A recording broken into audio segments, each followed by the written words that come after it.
পাপটা বাপকেও ছাড়ে না, ক্ষমতা মানুষকে অন্ধ করে ফেলে। তখন আর এই ট্রান্সপারেন্ট লুকিং গ্লাস অথবা স্পেকটাকল থাকে না, তখন স্টিলের গ্লাস এখানে পড়ে যায়। এই জন্য সমাজকে একদম আমাদের এখানে রিসার্চ বাজেট অ্যালোকেশন যখন হয় তখন ফকিরের ভিক্ষা দেওয়া হয়। যতগুলা বড় সিন্ডিকেশন দেশে হয় আমাদের দেশে, সবগুলোর পিছনে রুলিং পার্টি যারা, তাদের হাত। স্বাধীন দেশের ডিসিশন হবে স্বাধীনভাবে, আমার ডাইনিভাবে তাকাতে হবে কেন? অথচ সবাই আমরা স্লোগান দিই my country first, Bangladesh first. এই স্লোগানের বাস্তবতা তো দেখাতে হবে। মুখের স্লোগান তো শুনতেছি 54 বছর ধরে, এখন প্র্যাকটিসে আনতে হবে। সেই প্র্যাকটিসটা শুরুই হয়। ইভেন দেশের স্থলভাগেও আল্লাহ তাআলা যে অপূর্ব সম্পদ মাটির নিচে দিয়েছেন, সেগুলো সব ক্ষেত্রে প্রপারলি তোলা হচ্ছে না। আবার এখানেও আমাদের নিজস্ব এক্সপার্টাইজকে ডেভেলপ করে আমরা যাতে আমাদের রিসোর্সগুলো নিজেরাই তুলতে পারি, আহরণ করতে পারি, তার ব্যবস্থা করার কোন ব্যবস্থা এখানে নেই। আমাদের বাপেক্স আছে, পড়ে আছে। তাদের এক্সপার্টাইজটা আমরা কেন, তাদের স্কিলটা কেন আমরা ডেভেলপ করছি না? আবার তাদের সাথে যখন ইন্টিমেট অ্যাটমসফিয়ারে কথা বলার সুযোগ হয়, তখন বলা হয় যে আমাদেরকে তো ফ্রোজেন করে রাখা হয়েছে। যেটুকু আমাদের স্কিল আছে এটাও তো ইউটিলাইজ করতে দেওয়া হচ্ছে। এটা দিলে তো কাজের মধ্য দিয়ে আমাদের স্কিল বেড়ে যেত। কেন? এখানে ভেস্টেড ইন্টারেস্টের প্রশ্ন। Alternate energy, save energy, green energy এখন দুনিয়ার উন্নত দেশগুলো প্র্যাকটিস করে। তারা লিকুইড এবং গ্যাসিয়াস এনার্জির যে রিসোর্স, এটা থেকে তারা বের হয়ে আসতেছে। একদিকে এনভায়রনমেন্টাল পলিউশন থেকে তারা বাঁচতেছে, আরেকদিকে পরনির্ভরশীলতার জিনজিন তারা ছিন্ন করে ফেলতেছে। আমাদের দেশে হচ্ছে না, কেন হবে না? ওই এখানে ঘুরে ফিরে সিন্ডিকেশন, পলিটিক্যাল সিন্ডিকেশন। যতগুলা বড় সিন্ডিকেশন দেশে হয় আমাদের দেশে, সবগুলোর পিছনে রুলিং পার্টি যারা, তাদের হাত থাকে। অতীতেও ছিল, এখনো আছে, তার কোনো পরিবর্তন হয়নি। এনার্জিতে এখন হাহাকার। তেল আছে শুধু সংসদে, বাংলাদেশে নাই। সংসদে যখন ইনকামবেন্ট মিনিস্টার কোনো বিবৃতি দেন অথবা সরকারি দলের ট্রেজারি বেঞ্চ থেকে কেউ কথা বলে, তখন মনে হয় যে তেলের উপর বাংলাদেশ ভাসছে। শুধু কিছু অসৎ চুরচুট্টা মানুষের কারণে আমরা সমস্যায় পড়ে গেছি। এবং এটাও বলা হয় যে আগের থেকে তেলের যে স্বাভাবিক চাহিদা ছিল, ইরান ভার্সাস ইসরায়েলের এই যুদ্ধ বাধার পরে এখন এই চাহিদা অনেকে বাড়াই দিচ্ছে। আচ্ছা, ভালো কথা, তো চাহিদাটা পূরণ করবে কেন? যাওয়া আসা আপনারাও করেন, আমরাও করি। আমি রাত্রে 3টার দিকে একবার এই শহরে ঘুরালাম। ভাবলাম যে দিনের বেলা উঠে এই কিউগুলা হয়, গাড়ি ঘোড়া, মোটর বাইক, এগুলা দেখি রাতের দৃশ্যটা কিসের সাথে দেখি সেই সিমিলার। ওখানে শুধু মোটরসাইকেল একটু কম দেখলাম, কিন্তু গাড়ির কোনো অভাব দেখলাম না। কিলোমিটার্স আফটার কিলোমিটার্স একের পিছনে আরেকজন লাইন দিয়ে দাঁড়ায় আছে, স্টিল ওইগুলো মুভ করছে না। কার এমন গরজ লেগেছে 5 ঘন্টা, 7 ঘন্টা, 8 ঘন্টা কিউতে দাঁড়াইয়া এখান থেকে বাড়তি তেল নিবে? তার ডিমান্ডটাই পাচ্ছে না। একদিকে এই দৃশ্য, আরেকদিকে চুরাই বাজারে 2.5 গুণ দামে আবার 3 গুণ দামে সেই তেল আবার বিক্রি হচ্ছে। এরা কারা? মাঝে মাঝে লুক দেখানো কিছু অপারেশন আমরা দেখি, এই সবগুলার পিছনে খুঁটির জোর আছে বলে এগুলো হচ্ছে। মরার উপরে খাড়ার ঘা। বাইরে থেকে 3 গুণ 2.5 গুণ দামে যে তেল কিনতেছেন, টাকা তো যাচ্ছেই পকেট থেকে। বাড়তি ওই তেলের সাথে বেজাল কি মিশিয়ে বিক্রি করতেছে তাকে জানে। এবং অনেকেই এখন কমপ্লেন করছেন, তেল তো বললাম, গাড়ির তো চাকা ঘুরে না। একদিকে মানুষের পকেট কাটা হচ্ছে, আরেকদিকে এই মানুষগুলোর সম্বলগুলোকেও ধ্বংস করে ফেলা হচ্ছে। কৃষিতে 18% ডিমান্ড। আমাদের ডক্টর মিজান সাহেব তার এখানে যে কৌশলপত্র তিনি পেশ করেছেন, বলেছেন যে এটাকে অগ্রাধিকার দেওয়া। আসলে একটা সমাজ চলতে হলে 3টা ইন্ডাস্ট্রিকে ইকুয়াল এমফেসিস দিতে হবে। সেটা দেশ এবং জাতির অবস্থার উপরে নির্ভরশীল। আমাদের দেশ কৃষি নির্ভর এখন, এটা হবে 1 নম্বর এমফেসিস। 2 নম্বর আসবে ইলেকট্রোমেকানিক্যাল ইন্ডাস্ট্রি। এগ্রোবেসড ইন্ডাস্ট্রির পরেই আসবে 2 নম্বরে ইলেকট্রোমেকানিক্যাল ইন্ডাস্ট্রি। আর এই দুইটাকে আকাঙ্ক্ষার আলোকে, প্রত্যাশার আলোকে, মানসম্মতভাবে যদি এখান থেকে সার্ভিস নিতে হয়, তাহলে এই দুইটার উপরে যে ইন্ডাস্ট্রি, এটা হচ্ছে হিউম্যান রিসোর্স ইন্ডাস্ট্রি। আমাদের 3টাতেই বেহাল দশা। হিউম্যান রিসোর্স ইন্ডাস্ট্রির এখন আছে আইসিটি। কবে এখান থেকে বের হবে আল্লাহ ভালো জানেন। এই ইন্ডাস্ট্রি ডেভেলপ করার জন্য দেশে অনেকগুলা ইউনিভার্সিটি গড়ে উঠেছে, পাবলিক ইউনিভার্সিটি, প্রাইভেট ইউনিভার্সিটি। ইউনিভার্সিটির প্রাণ হচ্ছে R&D। রিসার্চের উপরে সবচেয়ে বেশি গুরুত্ব দেওয়া হয়। আমাদের এখানে রিসার্চ বাজেট অ্যালোকেশন যখন হয়, তখন ফকিরের ভিক্ষা দেওয়া হয়। যা দেওয়া হয় এটাও প্রপার ইউটিলাইজ হয় না, এটা মিসইউজ হয়, পিলফারেজ হয়, লুটিং হয়, হয়তো বা তার একটা ক্ষুদ্র অংশ কাজে লাগে। আমরা এই ক্ষেত্রে একটু ব্যতিক্রম দেখি, একটু আশায় বুক বাঁধি, সেটা হচ্ছে এগ্রিকালচার সেক্টর। এ পর্যন্ত খাদ্যে যেটুকু কন্ট্রিবিউশন এগ্রিকালচার সেক্টরের, আমরা বাকি সেক্টরগুলোতে এটা দেখি না। এখানেও সরকারের সহায়তার চাইতে কমিটেড দেশপ্রেমিক মানুষগুলোর অবদান বেশি।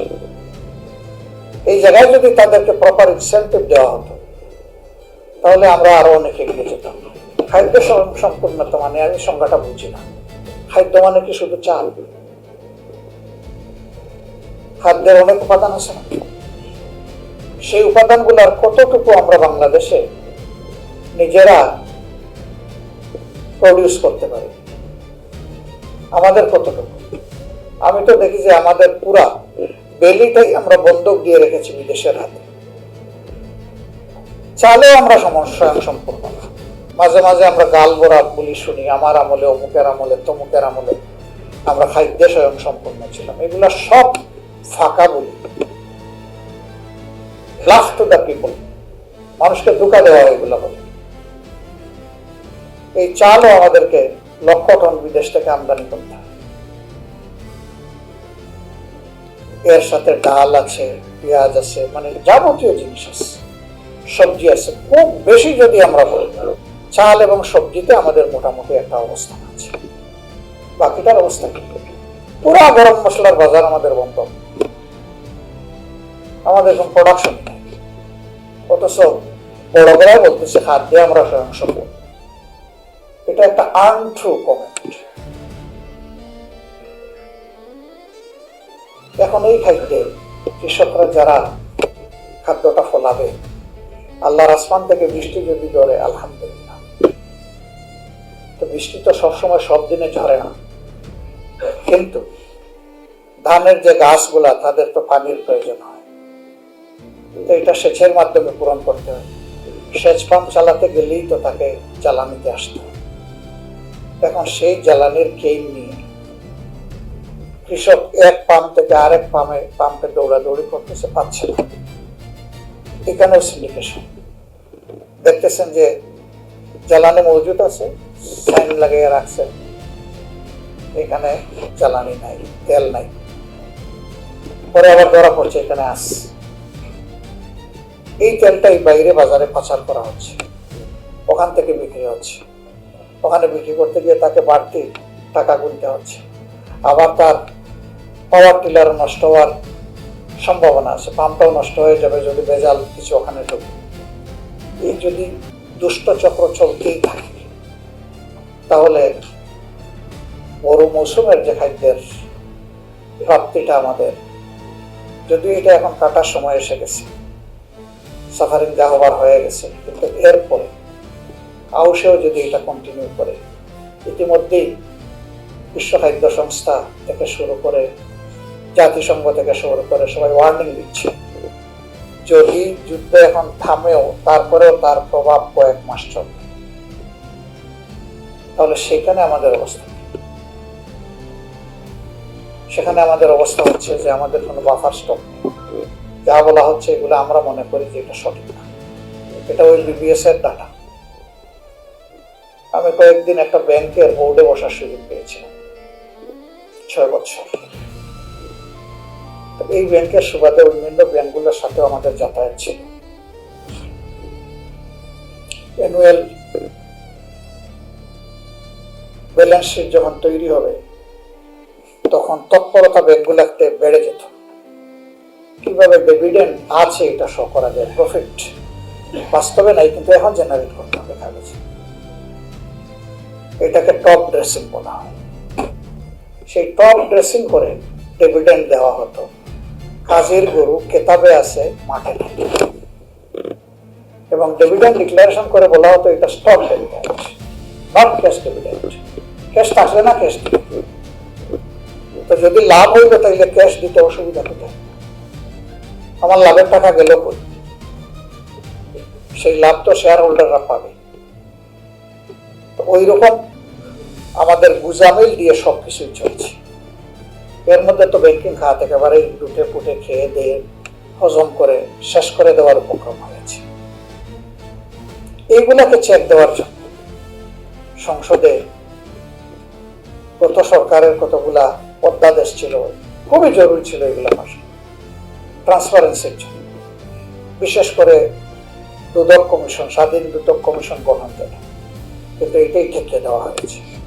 মতলব হচ্ছে দেশ চলবে আগের কায়দায়, তো রক্ত জ্বলল, জীবন গেল, পঙ্গু হলো, ক্ষতি হলো দেশে, বহু মায়ের বুক খালি হলো, বহু বোন তার স্বামী হারালো, বাচ্চা এতিম হলো, তার জবাব এই জবাব কে দিবি? রাজনীতিবিদদেরকে জবাব, সমাজের কাছে। সকল নীতির নিয়ন্ত্রণ হচ্ছে রাজনীতির হাতে। এই নীতি ঠিক থাকলে দেশের সব নীতি ঠিক থাকবে, এখানে শেষ তো সব জায়গায় উলটপালট। আমরা এইরকম একটা ডিজাস্টারের মধ্যে দিয়ে যাচ্ছি, কিন্তু না, এইভাবে যদি চলে তাহলে আগামী প্রজন্মের কাছে আমরা সবাই দায়ী হয়ে যাব। চুপ করে থাকার কোনো সুযোগ নেই। আমাদেরকে অবশ্যই জাগতে হবে, প্রতিবাদ করতে হবে, প্রতিরোধ গড়ে তুলতে হবে। দেশের জন্য তো অবশ্যই, আমার নিজের জন্য, আমার সন্তানের জন্য, আমার এই মাটির প্রত্যেকটি ধুলাকণার জন্য। আমরা সেই পরিবেশ যেদিন গড়তে পারবো সেই দিন আর এই ধরনের সেমিনারের প্রয়োজন পড়বে না।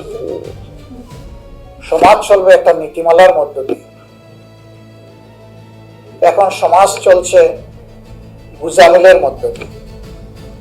চমৎকার শুনি ইলেকশনের আগে আমরা বিল্ড আপ করবো meritocratic society, not politocratic society, but just after election আমরা বলে যাই এটা কখন জানি কোথায় বলেছিলাম নাকি মনে পড়ে না, আমাদের ভাবটা হয়ে যায় এরকম। পুরো ফাংশনটা চলে যায় তখন পলিটোক্রেসি। আজকে এখানে দাঁড়িয়েও কৃষিবিদ ফোরামের আমাদের ভাই বলেছেন বিসিবির মতো এখানেও কু ঘটানোর চেষ্টা করা হচ্ছে। কি দরকার রে ভাই, এখানে কু করতে হবে কেন? এখানে তো সব মেরিটোরিয়াস মানুষগুলো আছেন, এখানে মেরিট দিয়ে জাতিকে কন্ট্রিবিউট করে, এখানে নেতৃত্ব জোর করে দখল করে এগুলাকে ধ্বংস করতে হবে। যার সেই যোগ্যতা আছে, সে যে দলের হোক, যে ধর্মের হোক, এমনকি কোন দলের সে না হোক, সে তো এই দেশের নাগরিক। তার মেরিটকে কনসিডারেশনে উপযুক্ত লোকটাকে উপযুক্ত জায়গায় বসাই দিই, এতে দেশেরও লাভ, সরকারের তো লাভ। একটা সরকার যদি সাকসেসফুল হতে চায় তাহলে সব জায়গায় অ্যাপ্রোপ্রিয়েট মেনিং করতে হবে, যে মানুষটাকে যেখানে খাটে তাকে ওখানেই দিতে হবে। এখানে ধর্ম, লিঙ্গ, বর্ণ, এখানে রাজনীতি দেখার কোনো সুযোগ নেই। আমরা এই ব্যাড কালচারের কবর রচনা করার দরকার নেই। এটার কবর যেদিন রচনা হবে ইনশাআল্লাহ বাংলাদেশ স্বাধীন বাংলাদেশ হবে। এর আগে বাংলাদেশ স্বাধীনতার সুফল লাভ করতে হবে ইম্পসিবল। এই বারবার পড়াইতে জীবন্ত মাছ, এটাকে বাঁচা করা হচ্ছে, লাভ দিবে বাঁচার জন্য পড়ে যাবে চুলার মধ্যে। আমাদের অবস্থা তাই হচ্ছে, আমরা বাঁচার জন্য লাভ দিচ্ছি, পড়ে যাচ্ছি আমরা চুলার মধ্যে। এখান থেকে আমাদেরকে ইনশাল্লাহ বের হয়ে আসতে হবে। আমরা সরকারের কাছে আহ্বান জানাবো, সম্প্রতি অতীত থেকে আমরা আসেন সবাই শিক্ষা নিই। বাপ তো বাপকেও ছাড়ে না, ক্ষমতা মানুষকে অন্ধ করে ফেলে। তখন আর এই ট্রান্সপারেন্ট লুকিং গ্লাস অথবা স্পেকটাকল থাকে না, তখন স্টিলের গ্লাস এখানে পড়ে যায়, এই জন্য সমাজকে আর দেখে না। আসুন আমরা ট্রান্সপারেন্স গ্লাস দিয়ে সমাজটাকে দেখি, মানুষের হাহাকার বোঝার চেষ্টা করি। কৃষি যদি এই দেশে বিপর্যয় ঘটে, গোটা জাতির বিপর্যয় ঘটবে। কোন বিদেশি ঋণ আর সহায়তায় জাতিকে কোমর সোজা করে দাঁড়াতে সুযোগ করে দিতে পারবে না। কৃষি বাঁচলে দেশ বাঁচবে, এটা যেন আমরা ভুলে না যাই। সমাজের যার যেখানে যতটুকু গুরুত্ব পাওয়া উচিত তাকে ততটুকুই দিতে হবে। কৃষি আমাদের প্রধান, কৃষি আমাদের দ্বিতীয়, কৃষি আমাদের তৃতীয়, এরপরে অন্যগুলো। এখানে যারা আজকে আছেন তাদের প্রতি আমার অনুরোধ, আল্লাহ তাআলার দেওয়া এই মেধা, আমরা এটা কোনো জায়গা থেকে কিনে আনি নাই, আমাদের বাপ দাদারাও কিনে আনে নাই। আল্লাহ দান করেছেন আমাদের স্কালের ভিতরে মেধা। এই মগজটা আল্লাহর দান, আল্লাহর নিয়ামত। আমাকে না দিয়ে আল্লাহ তাআলা একজন সাধারণ মানুষকে দিতে পারতেন, আপনাকে না দিয়ে অন্য কাউকে আল্লাহ এটা দিতে পারতেন। আল্লাহ তাআলা ময়দানে হাশরে সেই সমস্ত লোককেই তার ভালোবাসার চাদর দিয়ে ঢেকে দেবেন যারা তার প্রত্যেকটা নিয়ামতের শুকরিয়া আদায় করেছে। আর নিয়ামতের শুকরিয়া আদায় করার অর্থ মুখে তার প্রশংসা করা, কাজে তা বাস্তবায়ন করা। আমরা অন্তর দিয়ে প্রশংসাও করব আল্লাহ তাআলা, হামদ করব, এবং কাজের মাধ্যমেও আমার ওই মেধার কাছে আমার নিজের, আমার পরিবারের, আমার জাতির যে পাওনাটুকু আছে সেটা সর্বোচ্চটা আমরা পরিশোধ করার চেষ্টা করব। যদি এইভাবে করি, হাসরের দিন দুই দলে মানুষ ভাগ হয়ে যাবে। একটা দল চমকানো চেহারা নিয়ে আল্লাহ তাআলার সামনে দাঁড়াবে। আল্লাহ তাআলা তাদের জন্য হিসাবটা খুব সহজ করে দেবে, কারণ আল্লাহ আলিমুল গায়ব আলিমুল বিজাতিস সুদূর। আল্লাহ অদৃশ্যের খবর একমাত্র তিনিই রাখেন, আর সমস্ত সৃষ্টির অন্তরের খবরটাও শুধু তিনি রাখেন। এটা জানেন। ভালো ছাত্র আপনারা ডিল করে ভাইবার টেবিলে আসলে ওকে বেশি কষ্ট দেওয়া হয় না, তাকে সাধারণ কোনো প্রশ্নও করা হয় না, বরঞ্চ তাকে ভালো কিছু দিতে হলে দুই একটা ক্রিটিক্যাল কোয়েশ্চেনের আনসার তার কাছ থেকে আপনারা এক্সপেক্ট করেন। যখন সে দিয়ে দেয়, গুড বাই, যাও, গুড লাক, আপনি ডিসাইড করে ফেলেছেন যে তাকে ভালো কিছু দিবেন। আল্লাহ তাআলা হাসরের দিন এই মানুষগুলোর খুব সহজ, খুব সংক্ষিপ্ত বিচার করে বলবেন, যাও, তোমার এই অ্যাওয়ার্ডের দিকে আগায় যাও, this destination for you, this is জান্নাহ। আরেকদল মানুষ এর আগে হাঁটু গেড়ে আল্লাহর সামনে বসবে, আল্লামে হাকিমের ভাষা, গুলামলিন চেহারা। আল্লাহ তাআলা তাদের দিকে ফিরে তাকাবেন না তার রহমতের কাছে। এরা নিজেকে নিজে সেদিন ধিক্কার দেবে, তাদের অপকর্মগুলা রিলে ভাসতে থাকবে, ভয়ে ঘামতে থাকবে। সেই কিয়ামতের ময়দানে কারো হাঁটুর টাকনো পর্যন্ত, কারো তার হাঁটু পর্যন্ত, কারো কোমর পর্যন্ত, কারো নাক বরাবর নিজের ঘামে সে ঘুরতে থাকে। এই মানুষ আল্লাহ তাদেরকে অপদস্থ করে জাহান্নামের দিকে পাঠাবে। আজকে এখানে আয়াত তেলাওয়াত হয়েছে।